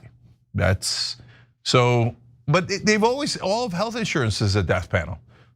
Look, I'm enraged over private health insurance. Maybe we'll talk more about it in the bonus episode for the members because of experiences I've had recently. Emily Miller writes, in Cenk and Anna, I admire and appreciate you more and more each day. Please never doubt the impact you make around the globe. Hashtag not all heroes wear capes. Emily, you're too good to us, and I appreciate you deeply. And again, remember guys, we can't, we literally are not on the air, none of this exists. Unless you guys are members and do super chats and all these wonderful things that you guys are doing. Join button below, and of course, even better at tyt.com/join. Got a great chat there, and those folks get everything first, etc. But YouTube members do get all of our content as well. All right, speaking of which, let's go to our YouTube members. Jason Travis, interesting comment here. Hi guys, I'm actually a conservative, but I appreciate that Cenk and Anna give us the truth and our straight shooters. Jason, thank you for being open-minded, for recognizing that. We appreciate it. And thank you for caring about the truth. So, yes. I mean, so many on both sides go, I don't want it. I don't want the truth. I just want you to tell me that my side is awesome and the other side's the devil's, right? So the fact that you actually want the reality is awesome, and you've come to the right place. We appreciate you, brother. All right, Sky Hurricane writes, and I think it should be required that if you vote for a war, you have to go to serve on the front lines yourself. That might make a difference. Well, it would make all the difference. We'd have 0 wars. I know. Can you imagine Lindsey Graham voting in favor of war, knowing that he'd have to go fight? Or any of them? There's no way. No chance. Yeah. I mean, they're all almost all universally cowards. They almost all of them ran for Vietnam. The older ones, like Dick Cheney, got a deferment. Donald Trump got a deferment. All the guys who start wars are all chicken hawks, cowards, never served, never will serve, etc. Sean 1 MCC1 says, is there anything left in Gaza? It's the size of Manhattan and has been bombed to death. What can possibly be left? Nope. Israeli supporters and Netanyahu supporters say, not enough, bomb them more. Titan says, whether or not the strikes were successful or not, to me, is almost irrelevant.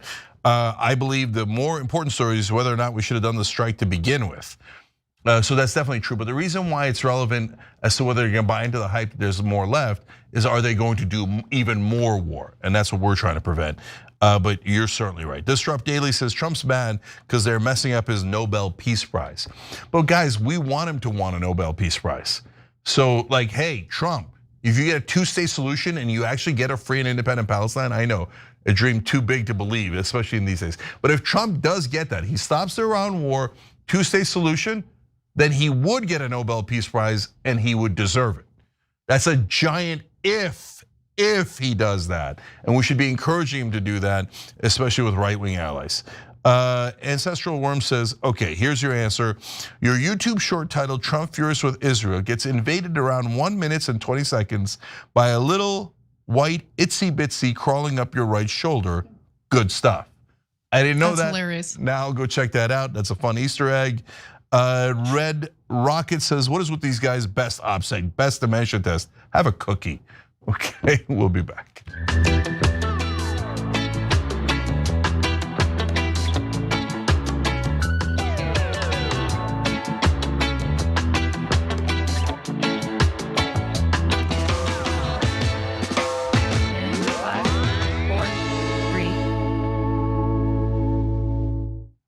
All right, back on TOT, Cenk and Anna with you guys. More news.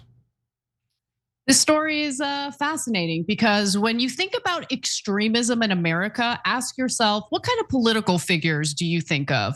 Because for Chris Cuomo, he thinks of someone very specific. Take a look. There is a real enemy that matters so much more than every other contrivance. It hates both sides. It is coming for all of us. I realized it was time for a wake-up call when AOC, the member of Congress from New York, was hapless enough to call for impeaching Trump again, this time for doing something that led to a ceasefire. Well, I do not echo what Chris Cuomo likes to echo there, which is this idea that AOC is an extremist, adding to extremism in America. Now, that extremism, according to Cuomo, has manifested in AOC's popularity within the Democratic Party. He also mentions, luckily, right-wing nationalism. He thinks that the pro-Palestinian movement is extremist. He thinks the tragic killing of 2 Israeli embassy staff members is the result of extremism in the country. He also mentioned the assassination of Brian Thompson. So look, there is extremism in the country that leads to people carrying out violent acts. And I am not in any way justifying those violent acts or co-signing on to that extremism. But I do want to break down more of what Cuomo had to say here, because he began this lengthy segment by criticizing AOC for pushing impeachment against Trump, which he believes was just intended to get attention. And then after he criticized AOC's record as a lawmaker, he then stated that Americans need to worry about extremism represented by white nationalists and, of course, pro-Palestinian student protesters. Here's the clip. Our worry is not just about brown guys with beards screaming about Allah. Extremism has taken root among our own people, many of whom are brown with beards, by the way. It's not about how you look, it's about how you think, okay? Especially among our young people. We see them on both fringes. The #1 terror threat domestically for years has been what? Now you're probably thinking Muslims, wrong. Right-wing white nationalism. Now it has an equal opposite on the left with this perverse affinity for fundamentalists like Hamas. Globalize the intifada. We hear alleged Democrats questioning Israel's right to exist, saying the regime in Iran is a victim. Okay, I'm getting real tired of the intentional lie that people who want Palestinians to live, to have the right to self-determination, to have their own state where they're governed without Israel controlling their water, their food, their everything, without settlers invading their homes, forcing them out of their homes. people who protest on behalf of Palestinians are not by default protesting in favor of terrorist groups, including Hamas. So what Chris Cuomo does, and it's intentional. I don't think he's doing it by accident. I don't think he's dumb. I think he's doing it intentionally. He is intentionally defaming the vast majority of protesters who look at what's happening on the ground in Gaza and they're disgusted by it. Rightly so, because it is a genocide. Okay, you hear politicians in Israel's parliament flat out saying, we're gonna do whatever we want to the Palestinians and no one's even gonna care. And you know what? Sadly, in this country, it feels like those in positions of power don't really care. And so to hear Chris Cuomo fearmonger about the people who have enough of a heart to care about victims of Israel's genocide, it just absolutely disgusts me. Like I don't know why he's so obsessed with providing cover for Israel's bad acts, for their genocide, for their war crimes, but he does it all the time. And honestly, quite frankly, I'm sick of it. I shouldn't have to do endless throat clearing about how I do not agree with Hamas. I don't support Hamas. I thought Hamas's atrocities on October 7th were disgusting and that civilians must be protected at any and all costs. I don't need to do that constantly to bring up the fact that I believe Palestinians should also be protected, that Palestinians also have a right to live. This freaking clown, I can't, go ahead, Cenk, go ahead. Yeah. I can't stand him. Honestly, on this issue, specifically the defamation toward protesters disgusts me. Yeah, so I have a theory as to why he's doing that. I'll get to that in a second. So look, yeah, well, we'll see. So number one, did he have some parts in there in that long spiel that were correct? Sure, as Anna pointed out, he rightly calls out the radical left. Not really rightly, because I call out the radical left, but the way that he did is problematic, which I'll explain in a second. And the radical right, though, and he does say, hey, actually the number one source of terrorism domestically, as you just saw, there's white nationalists. So it's not, just to be fair, he does also call out the radical right. Okay, now, but when he gets to criticism of the radical left, if he said, hey, on culture wars, and he mentioned transports and a couple other, identity politics stuff, okay, fine. We could have a normal, rational debate about that, or we can get into histrionics or whatever it might be. But okay, that's at least something that we're familiar with and a real topic of debate as to whether going maximalist is the right direction or not, et cetera. But there's no equivalency. There's no equivalency. Putting those two groups in the same argument makes no sense. Okay, the transports thing, even if I think there's actually a sound argument when it comes to the critics, that is not the same or even close to equivalent to white nationalism or right-wing extremism. Are you kidding me right now? No, I hear you, Anna. Absolutely, and I'm glad you clarified that. But he then does talk about Mangione, and someone on the left did celebrate him, right? And guys, whenever we say someone on the right or someone on the left, it literally means someone. It doesn't mean all of the left, it doesn't mean all of the right, okay? And then there was those idiots who, the guy who shot the Israeli staffers, et cetera. So unfortunately, there has now been violence on both sides. Yes, the majority of the violence is from the radical right. If you're from the right and you're catching feelings over that, go look at the facts, the statistics, and what the FBI says. If you want to say, oh, deep state, I don't believe anything, okay, well then we're never gonna convince you anyway, because you don't care about facts. Okay, so those are the relatively okay, fine parts, right?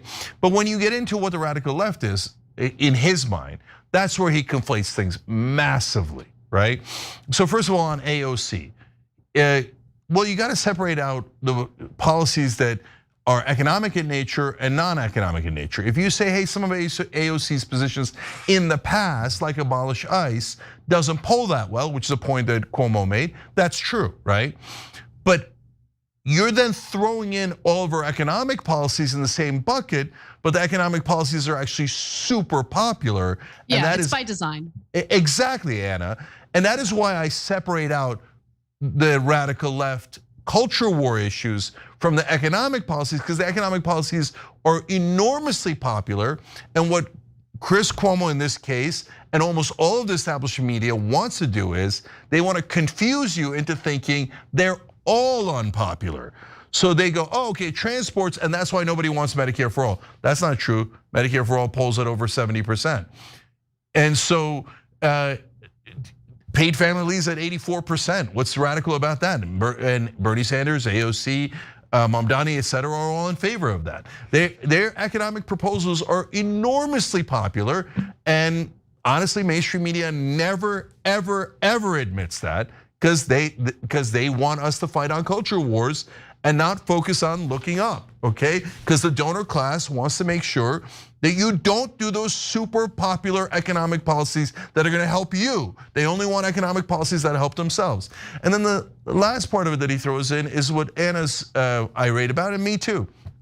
I watched the whole segment, and the whole like, oh, Iran is coming, and oh my God, the protesters are pro-Hamas. Iran, Palestinians, terrorists, be afraid. I mean, and it's so ironic because in the beginning he's like, we shouldn't give in to fear mongering.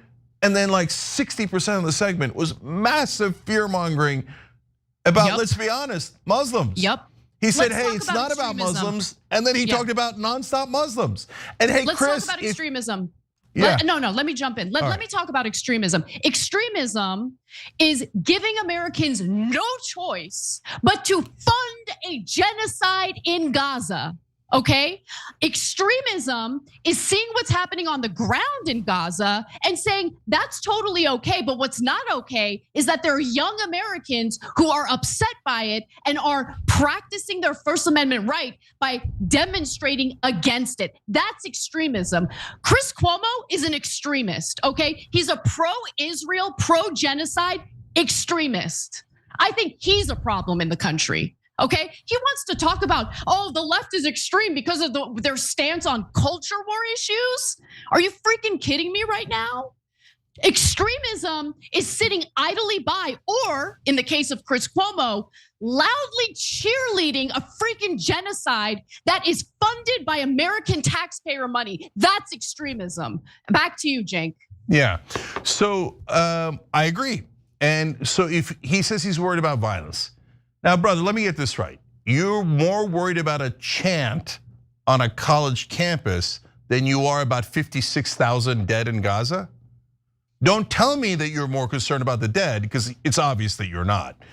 So you can catch all sorts of feelings about that, but I haven't seen you rant and rave about the 17,000 dead children. You want to talk about violence? Violence? The Israelis have been committing a genocide in front of all of our eyes. If you want to do cover for them and go, oh no, I am offended. And some people I know and my brother's donors are offended if you say something about Israel and our fifis are more important than 17,000 dead kids. That's a ridiculous point to make. No, what Israel's doing is 10,000, 10 million times worse than any chant or anything that happened on in a rally on a college campus. By the way, when pro-Israel people came onto UCLA's campus and beat the living crap out of the peace protesters, I didn't see News Nation or Chris Cuomo or mainstream media getting all upset and going, what the hell, these guys come in, start beating them with sticks and throwing explosives at them, etc. Oh no, it's Israel, right? Come on, keep it real, Chris, keep it real. Every day you do propaganda for Israel and you cover up 56,000 dead people. All of Gaza is destroyed. Do you have eyes? Do you have eyes? Have you seen all of Gaza destroyed? And you're saying the people protesting that are the real problem. There's a danger in America, people protesting Israel. No, the danger is that we've given over $311 billion to Israel, a genocidal government that is continuing to slaughter. They killed 103 Palestinians yesterday because they kill hundreds of Palestinians every day. And if you protest it though, oh, you're the extremist. No, being pro-genocide is extreme. So I don't know why Chris loves and defends the genocide of Israel, but I see him doing it every day, okay? And so my best guess is that his brother's donors are all pro-Israel. So probably the circle that they know are like, oh yeah, isn't it terrible that they're trying to stop the genocide? I mean, we have a right to defend ourselves by slaughtering their women and children. We slaughtered over 35,000 women and children. That's a stadium full of dead women and children. But Chris, go out there and tell everybody that's not a big deal. Don't worry about it, don't worry.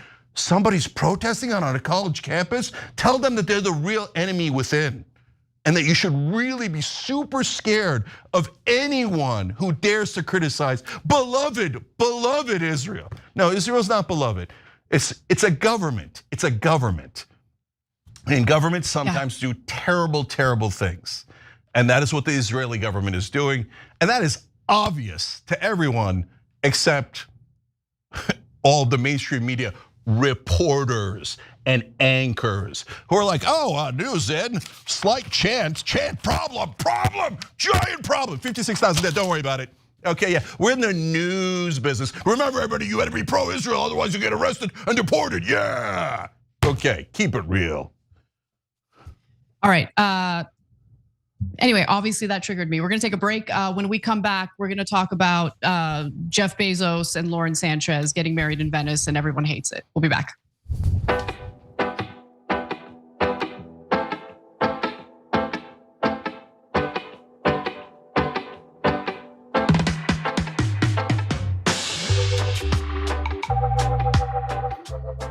Yeah, I just want to be super clear. You want to criticize Mamdani's policies in regards to free buses or whatever, no problem at all. You want to say, hey, I don't think his economic direction is going to be helpful to New York. Agree, disagree, no problem at all. You want to talk about how, mention he's Muslim in any way or any of his policies regarding Israel, you're a racist. I just want to be super clear. You're racist and a bigot. And no, the only bigotry in the country isn't anti-Semitism, okay? So anti-Semitism is real, it exists. It's also used as a weapon to make sure that you don't criticize Israel. So it's lost a lot of its power that it should have for real anti-Semites, but it has no power left because you've called the greatest people on earth, people who are fighting to end a genocide, including a lot of Jewish Americans, anti-Semites. So you made a joke out of it. But every time they talk about Zohran Mamdani, whether it's Chris or anyone else, it's like, Mamdani, he's against Israel. This Muslim now in charge of New York. Come on, guys. I mean, the bigotry is pouring out of every cell you have in your body. Please stop making it so obvious. Jesus, come on. They're gonna pretend, oh, no. It has nothing to do with him being Muslim. It has nothing to do with his criticism of Israel. But did you know there's a rap lyric where he says something positive about a Palestinian? Terrible, the enemy within. Okay, shut up. It's just ridiculous. Look, I gotta answer one question before we run out of time, because it's a really good question. Velvet Goldmine asked on Twitch, TYT keeps lecturing us about not being mean to MAGA, but they think it's cool to wear a t-shirt calling people vile. I don't get it. So good question, let me explain. Guys, what are you trying to accomplish and who is your target? Who's your target audience? Who's the target you're criticizing, etc. So I can criticize mainstream media all day long for two reasons. Number one, they have power, look up, okay? Number two, they're not a big block of voters. They're tiny, there's just a couple of hundred people, right? So the defenders of Israel's genocide, a couple of hundred, maybe a couple of thousand people in the country, not a big block of voters. In that case, we're trying to show how bad that side is so that we'll win over a lot, the 98% of the voters that are not on that side. But when you attack a Trump voter and we lost the popular vote, what you're doing is you're driving away voters, and a lot of voters, and voters that we meet in the middle. We need them to come to our side. So you could say, hey, you know what? And somebody else wrote in like, hey, those Medicaid cuts, can we call them fascist now? I get it, we're all super upset about it. And Kat cried with the wheelchair video and we're all broken up over it. And that's why you see us enraged over it. But guys, what is the better strategy? Saying, oh, you voted for a Republican, fascist, but then they're not as likely to listen to the rest of the sentence and the rest of the argument. But on the other hand, can I just jump in? And hold on one last second. But if you're fighting the powerful, they're not a big block of voters, and that's exactly who you should be fighting. The politicians, the media, etc. Go ahead, Anna. Look, I actually agree. I'm not interested in lecturing people. You guys can hate whoever you want. And I'm going to pursue whatever strategy I think is more appropriate and more likely to bring people over to our side. So that's it. It's that simple. If Dave Smith, who's a libertarian and actually happens to agree that Social Security is a Ponzi scheme, which obviously I disagree with, is in favor of stopping a war with Iran, I'm gonna work with him, even though he voted for Trump and now regrets it. It's that simple. You do what you want to do, I'm gonna do what I want to do.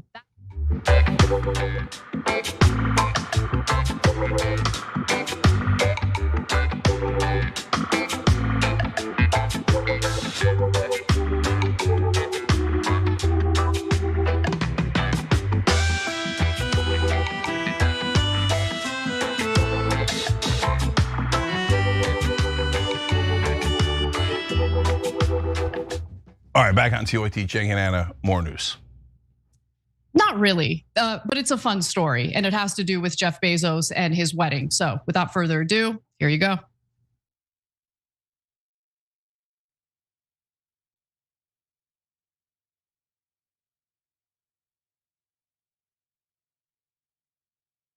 Go wedding. But when the star-studded celebrations kick off in Venice, it's one of the most romantic cities in the world. So it's no wonder why Amazon billionaire Jeff Bezos and Lauren Sanchez chose the Italian lagoon city for their mega wedding. But when the star-studded celebrations kick off in Venice this week, not everyone in the city is so supportive. Greenpeace activists displayed a large banner in the famous St. Mark's Square on Monday, while a group of frustrated locals have threatened to disrupt the couple's big day any way they can. Look, a lot of these fancy European cities that people from around the world like to travel to have kind of gotten under the skin of locals, because I'm sure it's annoying to have like this massive influx of tourists come in and take up all this space.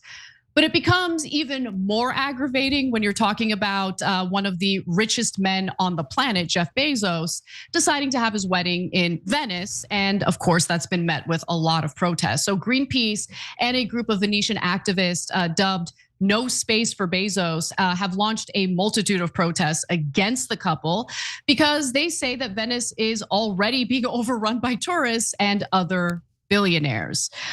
So we want to send, I should say, a very clear message. The ones who should be ashamed are them. They are the people who have destroyed this city. And that was a quote from one of the protesters. Now, Venice's 2 square mile main island and historic center, home to about 50,000 people, receives about 20 million visitors yearly, mostly day trippers from cruise ships or other cities. And while tourism is central to Venice's economy and cultural identity, critics are arguing that it has displaced residents and damaged some historical sites as well. If you guys can recall, last summer we did a story similar to this that had to do with protesters, locals who were protesting in Barcelona, Spain. But we reported on those protests, and I want to give you a little taste of what we had to say. Let's watch. A water fight on the streets of Barcelona. Some locals spraying tourists with water guns as they ate at popular restaurants, sending visitors fleeing from their tables. Thousands of protesters walking through the city over the weekend, chanting "Tourists go home" and carrying signs with anti-tourist slogans. Those protests were taking place right before I went to Barcelona, and I was happy to report that there were no protests happening when I was there, but I literally did consider not going, because who wants to spend like thousands of dollars to visit a city where you're not wanted? But in the case of Venice, the Bezos they're not wanted, okay? So the protests that took place over the last few days in Venice were interesting. So in the video that we showed at the beginning of the story, Cenk, there was this big sign that was unfurled. Take a look at it. It says, if you can rent Venice for your wedding, you can pay more taxes. So there's obviously a lot of political commentary associated with these protests. And the No Space for Bezos group also threatened to flood the canals with inflatable crocodiles to block the guests from arriving. And it looks like it's worked. Apparently, they've decided to move their post-wedding celebration to a different location. And so, look, the protesters believe that the reason why they moved the after party is because of their protests. Others are arguing it's a different reason. Who knows? Who cares? But what are your thoughts? Yeah, I think that there's a really good political point in here, and it's and I think it's best made by Warren Gunnels. He's the policy director for Bernie Sanders. And he wrote, This is what oligarchy looks like. Jeff Bezos, the third richest man in the world with $231 billion, can afford to sail into Venice on his $500 million yacht for his $20 million 3-day wedding to give his bride a $5 million ring because his real tax rate is 1.1% tax to rich. That's exactly right. Look, I don't begrudge him the money that he's made. I'm not in that camp.